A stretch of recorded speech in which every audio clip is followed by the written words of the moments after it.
उपस्थित है।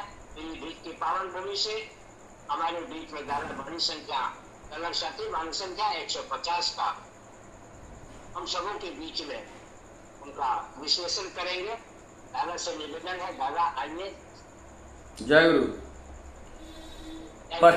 परम दयाल मेरा जीवन देवता ठाकुर जी के चरणों में कोटि कोटि प्रणाम। जगत जननी जगत लक्ष्मी से बड़ माँ के चरणों में मेरा कोटि कोटि प्रणाम। परम पूज्य पाद श्री वारदा के चरणों में कोटि कोटि प्रणाम। परम पूज्य पाद श्री आचार्य देव दादा के चरणों में मेरा कोटि कोटि प्रणाम। परम पूज्य पाद श्री अविंदा के चरणों में मेरा कोटि कोटि प्रणाम एवं ठाकुर परिवार के सभी के चरणों में मेरा कोटि कोटि प्रणाम। आज इस महती सत्संग में उपस्थित ठाकुर जी के पुत्र पानधारी कर्मीगण, इष्ट प्राण दादा, माताएं, छोटे छोटे बच्चे सभी को यथावत स्तन पर मेरा रानंदित जय गुरु प्रणाम और ढेर सारा प्यार। अब चारों ओर जन्म महोत्सव का एक आनंद का लहर हर घर घर हर जगह सभी लोग झूम रहे हैं, गा रहे हैं और ऐसे वातावरण के अंदर भगवान श्री कृष्ण जो द्वापर युग में आए थे उनका जन्माष्टमी हर्ष उल्लास के साथ चारों तरफ मनाया जा रहा है। हम सब के लिए सौभाग्य की बात है कि अष्टमी में आविर्भाव हुआ द्वापर युग के भगवान श्री कृष्ण जी का, और उनके और एक रूप में ये जो कृष्ण तत्व है योग युग में, वही कृष्ण तत्व को लेकर, कृष्ण तत्व क्या है? ईश्वरीय तत्व, ईश्वरीय गुण।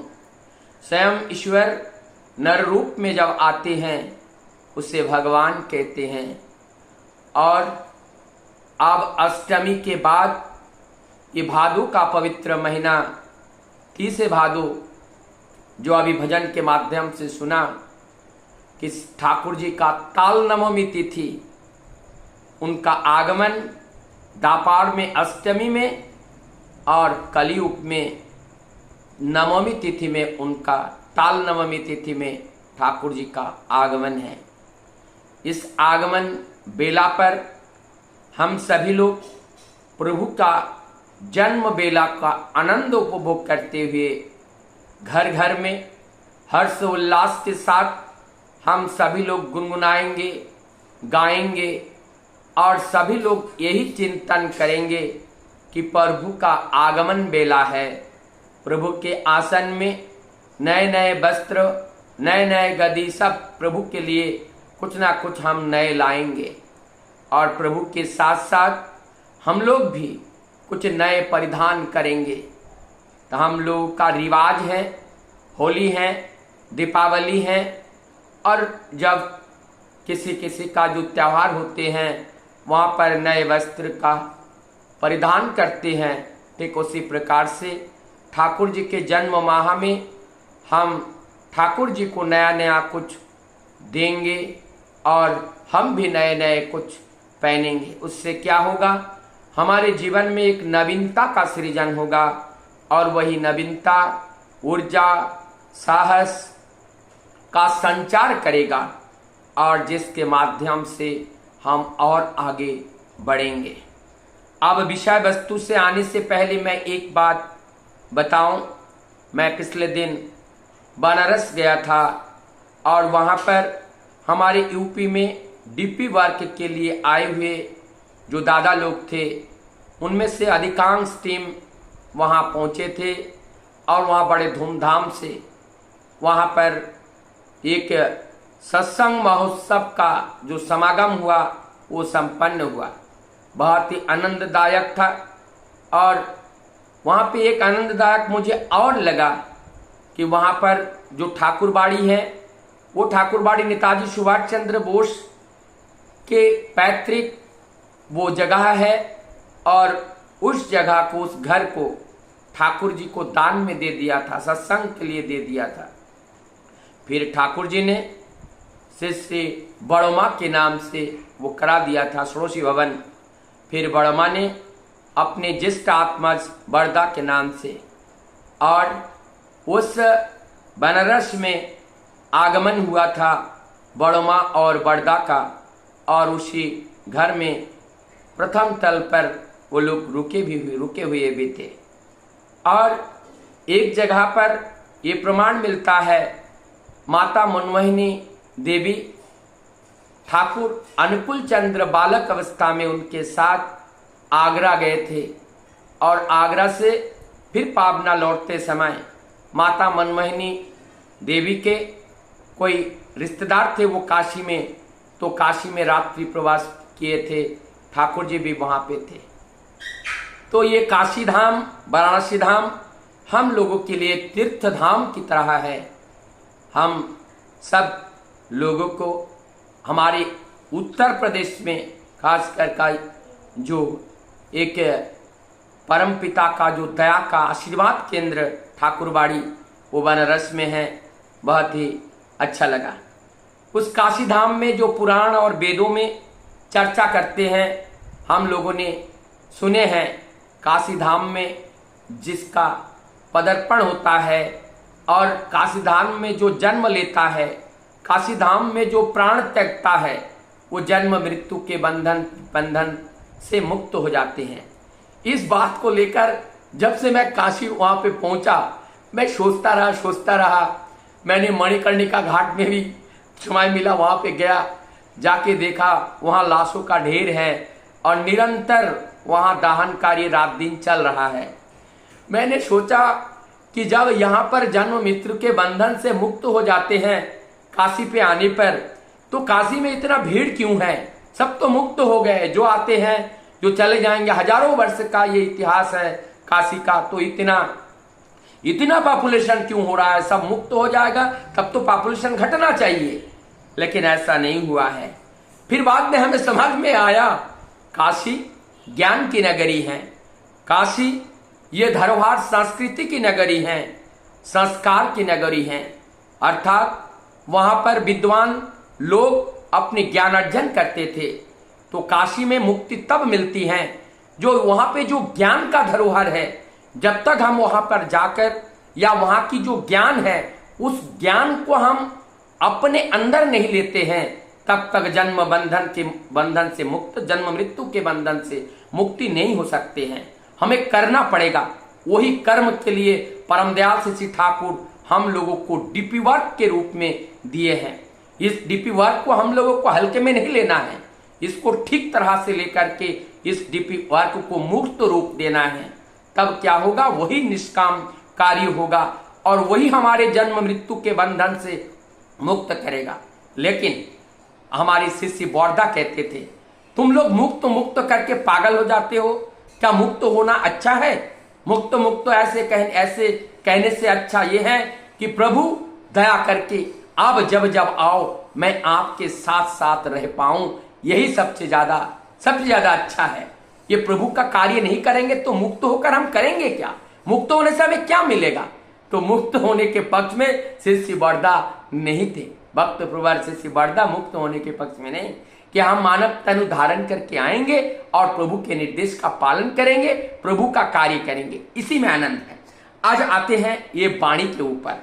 ये जो वाणी है स्नायु दुर्बल एवं काम में श्रद्धाहीनता, ये जो काम में श्रद्धाहीनता, स्नायु दुर्बलता, अब इसके बारे में मैं एक उदाहरण के साथ मैं बताऊं। ये जो स्नायु दुर्बल तो होगा ही होगा, क्योंकि ये स्नायु दुर्बल होने का कारण है हमारे ये जो स्नायु दुर्बल हो जाते हैं जब हम चिंता सत्य की करते हैं। जब हम चिंता सत्य की करें तो स्नायु प्रबल होता है, और जब हम चिंता ये सत्य की ना करके असत्य की करें तब हमारा स्नायु दुर्बल हो जाते हैं। और ये जो स्नायु दुर्बलता एक जगह और देखते हैं, जब हम जो लोग नशाखोर हैं, डूबे रहते हैं, किसी भी तरीके का नशा हो, चाहे वो भांग हो, शराब हो, गुटखा हो, आफीम हो, जो भी मादक द्रव्य हो, तंबाकू किसी भी तरह का तंबाकू हो, ये तंबाकू क्या करते हैं, ये हमारे अंदर जो चेतना है, हमारे अंदर चेतना को खत्म कर देते हैं। एक बात आज इस वाणी के अंदर से मैं विश्वास के साथ बताऊं, जो लोग समाज में अपने महान दोस्त समझकर एक जगह बैठ करके शराब का, मादक द्रव्य का पार्टी करते हैं, ये निश्चित रूप से जान ले कि ऐसे करने वालों में ये कभी भी एक दूसरे का कल्याण नहीं सोचता है। इन लोगों के मस्तिष्क में चेतना एवं कल्याण के बारे में चिंतन बहुत कम होता है। क्या होते हैं, जब ये एकजुट होकर के इस तरह के क्रियाकलाप में बैठते हैं, मुझे लगता है कुछ लोगों को ये खराब लगेगा, कुछ लोगों को विचार में ये विपरीत सा लगेगा, लेकिन ये परम सत्य है, इससे हम नकार नहीं सकते हैं। जो अपने जीवन को संपूर्ण रूप से इस तरह से अकृत कार्य में समर्पित कर चुके हैं, इन लोगों का जो भावना है वो विलासिता और भोग में है, ये 100% निश्चित है। तो जो भोग में और विलासिता में जिन लोगों का चेतन चैतन्य चिंता जिन लोगों का है, क्या आप आशा कर सकते हैं वो मेरा बंधु है, वो मेरा फ्रेंड है, वो मेरा मित्र है? ये ऐसा है जैसे इन लोगों का चिंता रहता है, इन लोगों का नजर रहता है उस बंधु, उस फ्रेंड के घर में जो उनकी बेटी है, जो उनकी माताएं हैं, उनके ऊपर इन लोगों की लालच रहती है। और वो क्या करते हैं, अधिकांश जगह में देखा जाता है ऐसे दोस्त को फंसा करके उनको जुआ में, उनको शराब में, गलत कार्य में फंसा करके उनको ध्वस्त करके उस परिवार के उस मुखिया को मार करके उस परिवार के अधिकार को अपने पास कब्जियाना चाहता है। ऐसे गोष्ठी और इस तरह से कृतिकार्य करने वालों का जो स्नायु दुर्बल होता है, अर्थात उनका चेतना का पतन होता है, और जब चेतना का पतन होता है तो ऐसे पतन कार्य करने के लिए वो लोग तैयार हो जाते हैं। तो अब हमें समझना पड़ेगा, ऐसे दोस्तों को लेकर जो लोग अपने घर में पार्टियां कर रहे हैं, उन लोगों के लिए परम दयाल श्री ठाकुर जी का ये सावधान वाणी है। हम लोगों को चिंतन करना पड़ेगा, ये जो हम लोगों की मादक द्रव्य के अंदर, नशे में के अंदर अपने जीवन को जब डुबो देते हैं, तब हमारा चेतन शक्ति का ह्रास होता है। और इस चेतन शक्ति का जब ह्रास होता है, यहां पे एक बात कहा गया, काम में श्रद्धाहीनता, यही जो कामना वासनाओं में जब हम डूब जाते हैं तो हमारे पास श्रद्धा नाम का कोई चीज नहीं रहता है। श्रद्धा नहीं रहती है, ये भक्ति है। श्रद्धा का माने वो भक्ति है। भक्ति हमारे पास नहीं रहेगा। क्यों? क्योंकि सत्य के प्रति हमारा निष्ठा दुर्बल हो गया। जब सत्य के प्रति निष्ठा दुर्बल अर्थात विश्वास भी दुर्बल हो गया, तो हमारा निष्ठा किसके ऊपर है? असत्य के ऊपर।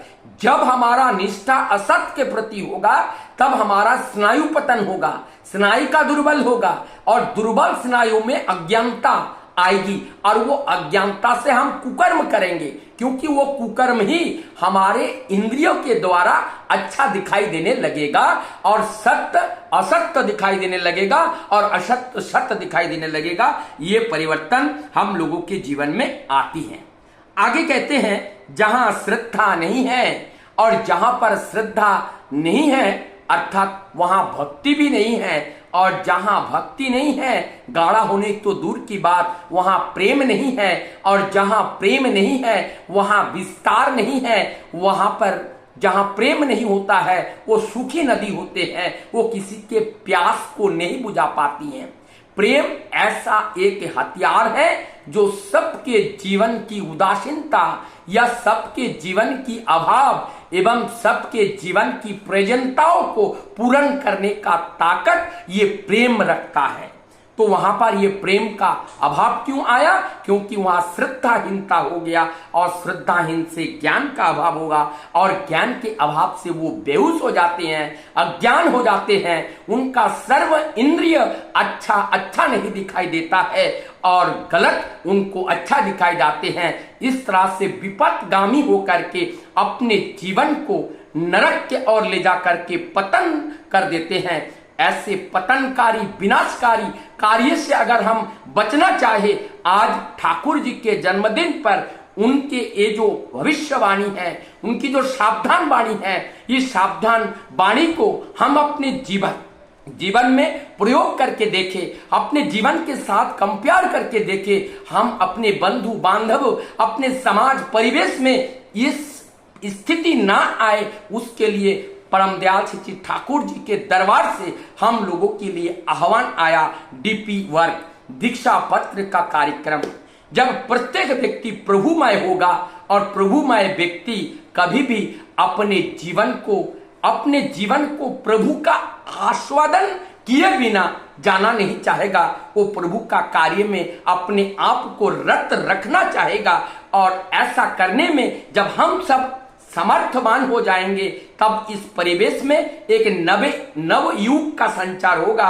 और जहां पर प्रेम होगा, जहां प्रीति होगा, जहां करुणा होगी, जहां दया, जहां ममता, जहां ऐश्वर्य गुणों से भरा हुआ एक नव समाज का गठन होगा, और वहां पर सत्य युग का आगाज होगा, जहां पर हर घर घर में आवाज गूंजेगा, वंदे पुरुषोत्तमम। सबकी मंगल प्रार्थना परम दयाल के चरण में करता हुआ मैं अपने बात को यही विराम देता हूँ। जय गुरु, वंदे।